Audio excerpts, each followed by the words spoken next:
आज का विषय बहुत ही महत्वपूर्ण है और सभी साधकों को इसे अवश्य सुनना चाहिए। चाहें वो भक्ति करते हों और चाहें वो बिल्कुल भक्ति ना करते हों, फिर भी एक बार उन्हें अवश्य सुन लेना चाहिए। देखिए, अगर हम बिल्कुल भगवान से जुड़ना नहीं चाहते, हमारे भीतर कोई श्रद्धा नहीं, कोई विश्वास नहीं, हमें ये सब पाखंड लगता है, लेकिन फिर भी हमारे भीतर चाह होती है कि हमें सुख मिले, हमें दुख ना हो। आप बहुत ध्यान से सुनेंगे। हम सुख ही चाहते हैं, दुख नहीं, और लेकिन हम दुख में सुख खोजते हैं। सबसे महत्वपूर्ण विषय ये है कि हमारी जो ऊर्जा है, हमारी जो चेतना है, उसका एक निश्चित समय हमें मिला हुआ है, और यही ऊर्जा हम नष्ट कर रहे हैं। ये बहुत बड़ी गलती हो रही है, यही हमसे भूल हो रही है। क्योंकि आप देखेंगे कि हमारी ही ऊर्जा हमें थका दे रही। सुबह से शाम तक हम कल्पनाओं में, विचारों में और कार्यों में ही सुबह से शाम तक हम निष्क्रिय हो जाते हैं। इसका मतलब है कि जो हमारी ऊर्जा हमें सुख दे सकती है, हमारे इसी जीवन में हमें लाभ दे सकती है, यहाँ तक कि यही ऊर्जा हमें भगवत प्राप्ति तक करा सकती है, लेकिन वो ऊर्जा हमारी व्यर्थ में जा रही है। और इसीलिए आप देखेंगे कि व्यक्ति शरीर से नहीं थकता, वो मन से थकता। आप कहेंगे कैसे? आप देखेंगे कोई यात्री अगर यात्रा कर रहा है, गाड़ी चल रही है, लेकिन वो मन से विक्षिप्त है जाने के लिए, कितनी जल्दी पहुँचे, कितनी जल्दी पहुँचें। यात्रा का समय जितना लंबा है, उतना ही उसके भीतर बेचैनी हो रही है। तो आप देखेंगे जब तक वो यात्रा तक पहुंचेगा, तब तक वो बहुत थकान का अनुभव करने लगेगा, मानसिक। और वही एक व्यक्ति वो भूला बैठा हुआ है कि यात्रा कर रहे हैं, उसने अपने मन को कहीं भी दूसरी जगह लगा दिया, भले ही कहीं गपशप करने लगा या कोई खेल खेलने लगा, या उतने समय के लिए वो सो गया। और वो जब वो वही यात्रा पूरी करता है तो वो बिल्कुल थकान का अनुभव नहीं करता। शरीर का भी महत्व है, ऐसा नहीं है। जैसे किसी में शरीर का बल अधिक होता है, किसी में शारीरिक बल कम होता है, लेकिन आप ध्यान रखें, जिसके भीतर आध्यात्मिक बल है वहाँ पे शारीरिक बल कार्य ही नहीं करता। आप देखेंगे बहुत शारीरिक बल होने पर भी वो मन से बहुत जल्दी हार जाता है, मन से बहुत जल्दी भयभीत हो जाता है, छोटी छोटी बातों में वो थका हुआ अनुभव करता है। लेकिन बिल्कुल शारीरिक बल ना होने पर, आत्मबल अधिक मजबूत होने से, भजन का बल होने से वो कार्य कर सकता है जो सैकड़ों लाखों लोग नहीं कर सकते। तो यहाँ पर आप विचार करेंगे कि हमारी जो ऊर्जा है वो हम अंतःकरण से थकते हैं। अगर अंतःकरण में हमारा भगवान के नाम से हम इसे जोड़ दें, ध्यान देने योग्य बात है। बहुत लोगों का प्रश्न है कि नाम जप से कैसे हमारा जीवन सुखमय हो सकता है, नाम जप में किसी का नाम रटने से कैसे हम सुखी हो सकते हैं। तो आप ध्यान रखें, ये कोई सांसारिक नाम नहीं है। आप ये ध्यान रखें, ये भगवान के नाम है, ये दिव्य नाम है। इनको लेने से ही पवित्रता का आपको अनुभव होगा। और जो साधक हैं वो सुन रहे हैं, वो समझ रहे हैं, वो अनुभव भी कर रहे होंगे। नाम जब क्या करता है, हमारी ऊर्जा को भगवान की तरफ मोड़ देता है। यही अंतःकरण, इसका मुख ठाकुर जी की तरफ हो जाता है, तो हमारी यही ऊर्जा बढ़ने लगती है। ये हमें थकाती नहीं है, ये उत्साहवर्धन करने लगती है। सकारात्मक विचार हमारे भीतर स्वाभाविक ही आने लगते हैं। ज्यों ही हमारी चित्तवृत्ति भगवान की तरफ मुड़ी, आप निश्चित समझें जो हृदय में अंधकार है, अंधकार में ही बड़े बड़े मगरमच्छ जैसे काम है, क्रोध है, लोभ है, मोह, ईर्ष्या, ये अंधकार में रहते हैं।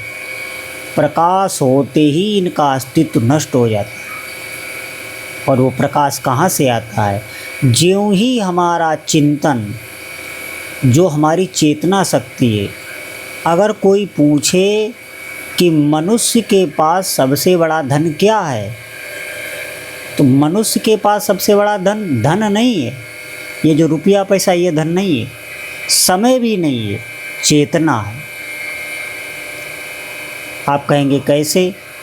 ज्यों ही हमारे शरीर से ये चेतना चली जाती है, ये शरीर निष्क्रिय हो जाता है, कुछ भी आप नहीं कर सकते। और सबसे बड़ी खास बात है चिंतन की, हमारी चित्त वृत्ति को नाम मोड़ देगा। आप विश्वास करें, आप जपना आरंभ करें, उसी दिन से आप अंतर्मुख होने लगे हैं। भले आपको अनुभव में नहीं आ रहा, ये भी है क्योंकि साधकों को प्रारंभ में जो हमारे भीतर वासना भरी हुई है, अभी आप वासना को समझ ही नहीं पा रहे हैं। ये वासना बहुत से रूप भी बना लेती है, साक्षात भगवान की माया होती है। ये भक्ति का भी आडंबर कर सकती है, आप समझें, लेकिन भीतर बैठी हुई है और आप जान भी नहीं पाएंगे। इस वासना के कारण ही हमें जो सूक्ष्म अध्यात्म के अनुभव हैं, वो आपको अनुभव प्रारंभ में नहीं होते जब तक भरपेट आपका भजन नहीं हो जाता। इस बात को समझना होगा और ये बहुत महत्वपूर्ण सत्संग है, इसे बहुत ध्यान से आप सुनेंगे। नाम जप क्यों आवश्यक है? नाम जप आपकी जो भीतरी ऊर्जा है, उसे केंद्र बिंदु, जहाँ हमारे ठाकुर जी बैठे हैं या आपके जो भी उपास्य देव हैं, जिनकी भी आप आराधना करते हैं, वहाँ तक आपकी ऊर्जा को मोड़ देता है।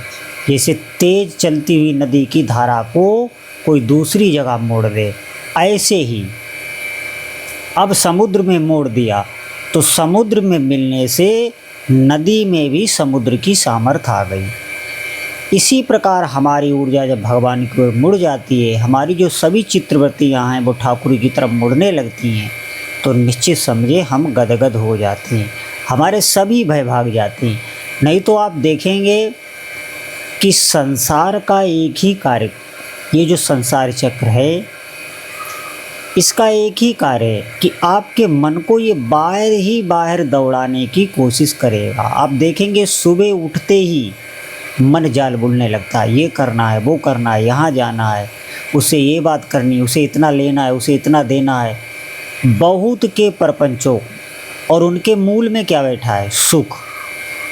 सुख ही बैठा हुआ, आप ध्यान दें, इसी में ये लग जाता। सुबह से शाम तक आप देखेंगे किसी भी व्यक्ति को वो शरीर से नहीं हारता, वो इस अंतःकरण से हार जाता है। इसीलिए हमारी इंद्रियां शिथिल हो जाती हैं, कार्य करना बंद कर देती हैं, और फिर हमें तमोगुण में जाना होता है, जिसे निद्रा कहते हैं। उसमें कोई भगवान का चिंतन नहीं होता। निद्रा तमोगुण प्रधान है। वो सब कुछ उतने समय के लिए जो हमारा चिंतन का प्रवाह, जो हमारी ऊर्जा भोगों की तरफ जा रही थी, हमारी ही हानि कर रही थी, उसे रोक देते हैं।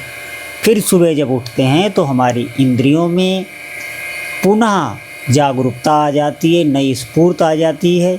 ये सब हो जाता है मात्र किससे? संसार की तरफ से हमारी ऊर्जा हट गई, आप समझिए।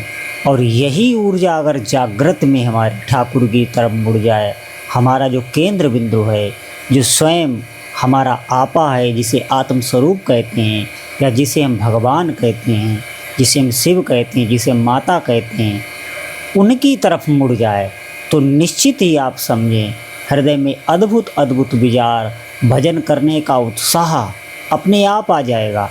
जितने भी वैदिक सद्विचार हैं वो आपके भीतर आने लगेंगे और उन पे चलने की शक्ति भी आपको मिलने लगेगी। ये बहुत महत्वपूर्ण बात है। कि हम जान तो रहे हैं लेकिन उस पर चल नहीं पा रहे। आप देखेंगे हर व्यक्ति को ज्ञान है लेकिन उस ज्ञान पे चलना मुश्किल हो रहा है। चलना क्यों मुश्किल हो रहा है? क्योंकि हमारी ऊर्जा भोगों की तरफ लगी हुई है। अभी हमारा जो अंतःकरण है उसमें अंधेरा ही छाया हुआ है, तभी ये भोगों की तरफ लगी हुई है। अभी भजन का प्रकाश नहीं हुआ है, आप निश्चित समझें। बहुत लोग यह प्रश्न कर सकते हैं कि इसमें नाम जप का क्या सहयोग होगा। नाम जप का सबसे बड़ा यही सहयोग होगा कि आपकी चित्तवृत्ति को आपके भीतर ही मोड़ देता है और भीतर ही आपको विश्राम मिलने लगता है, जो हमें विश्राम चाहिए। आप देखेंगे जिस विश्राम को हम छोटे छोटे भोगों में देखते हैं, ये खा लो वो पी लो, उतनी देर के लिए क्या होता है, इतनी एकाग्रता हो जाती है।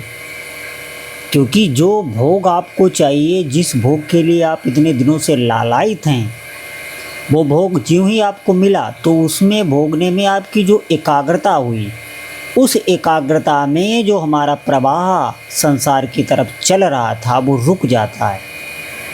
आप समझें, वो इतना एकाग्र हो जाता है कि ठाकुर जी की जो ऊर्जा है वो हमें मिलने लगती है, हमारे ही आत्मस्वरूप की छाया पड़ जाती है। इससे हमें उस भोग में रुचि आती है। नहीं तो आप कभी विक्षिप्त भोग से, विक्षिप्त चित्त से, जब हमारा अंतःकरण विक्षिप्त हो, यूँ कहें कि हम बहुत भय में हों, हमारे पीछे कोई हमें मारने के लिए दौड़ा रहा हो और उस समय हमें कोई अच्छा भोग दे दिया जाए तो आप भोग के दिखाएं, उसमें स्वाद लेके दिखाएं, आपको मिल ही नहीं सकता। आप भोग की तरफ देखेंगे भी नहीं। क्यों? क्योंकि मौत का भय पीछे लगा हुआ है। तो इन बातों को हमें समझना होगा। नाम जप बहुत ही आवश्यक है। आप देखेंगे जो अनर्थ विचार हैं वो हमें थकाते रहते हैं, मन से ही हम हारते हैं। यहाँ जाना है, वहाँ किसी ने कुछ कह दिया, उसमें जल रहे हैं, उसमें हमारी ऊर्जा नष्ट हो रही है। किसी पे क्रोध आ गया, उसमें हमारी ऊर्जा जा रही है। काम विकार से ऊर्जा का ह्रास होता है, किसी की निंदा करने में ऊर्जा का ह्रास होता है। भोगों का भीतर से संकल्प विकल हो रहा है। ज्यों ही संकल्प विकल हुआ, कामना तेज हुई। कामना तेज होने में ये कैसे में मिले, इससे हम जलने लगते हैं। आप समझें, हमारी ऊर्जा जाने लगती। इसीलिए आप देखेंगे कि संसार में आप देखेंगे लोग बाहर से आपको हंसते हुए दिखाई देंगे, लेकिन भीतर से मैं सच आपको बता रहा हूँ, वो जल रहे हैं, जल ही रहे हैं। वो उनके भीतर सुख नहीं मिल सकता जो एक भजन करने वाले को मिलता है। ये कहीं बाजार से नहीं मिलेगा, ये नाम जप से ही आएगा। अब आप कहेंगे हम तो नाम जप का अभ्यास किए थे, हमने छोड़ दिया क्योंकि हमें कोई स्वाद नहीं आया। देखिए, आपको लगना पड़ेगा। दवा अगर कड़वी भी है, हमें पीने में अच्छी नहीं लग रही बिल्कुल, और रोग बढ़ा हुआ है, मृत्यु की तरफ हम बढ़ रहे हैं, तो आप दवा लेते हैं कि नहीं लेते? इसी प्रकार हमें कड़वी दवा ही समझकर, वैसे नाम जब कड़वी दवा नहीं है, ये कितनी बार मैं आपको समझाऊं, ये बहुत ही मीठी दवा है। आपको बहुत आनंद आने लगेगा। आप कुछ करेंगे ही नहीं नाम जप के सिवा। आप समझे, एक कदम भी आप चल नहीं सकते, एक सांस लेना भी आपको स्वीकार नहीं होगा जब तक आप नाम जप नहीं कर लेंगे। इतनी आसक्ति नाम जप में हो जाती है। ये मीठेपन के कारण ही होती है, लेकिन अभी हमें नहीं लग रहा। हमें दवा समझकर ही इसका अभ्यास करना चाहिए। नित्य निरंतर भगवान नाम अधिक से अधिक जपते रहें, इस बात को मान लीजिए। और यही सबसे बड़ी हमारी प्रेरणा है। इस बात को कोई पकड़ पाए, भाग्यशाली साधक तो पकड़ ले। आप समझें, भगवान के नाम जप से बढ़कर इस समय, वर्तमान समय आपको कोई सुखी नहीं कर सकता। इस बात को देख लेना, आप जीवन में अनुभव कर लेना। और जो नाम जप में नहीं लग पाएंगे, आप समझें वो विनाश की ओर ही जा रहे हैं। वैसे ये बात हमें नहीं कहनी चाहिए, लेकिन कहनी पड़ रही है। आप नाम जप कर रहे हैं, आपका मंगल हो रहा है। आप भले ही समझ में ना आए, आप परिणाम में इसके देख लेना। आप उनका देख लेना, आप अपना देख लेना। भले ही जगत के सारे सुख उनके आगे आते चले जा रहे हों, वो ऊंचाइयों पर चढ़ते हुए चले जा रहे हों, लेकिन आप चिंता मत करना, आप नाम जप करते रहना, वो बहुत ऊंचे जाके गिरने वाले हैं, निश्चित समझें।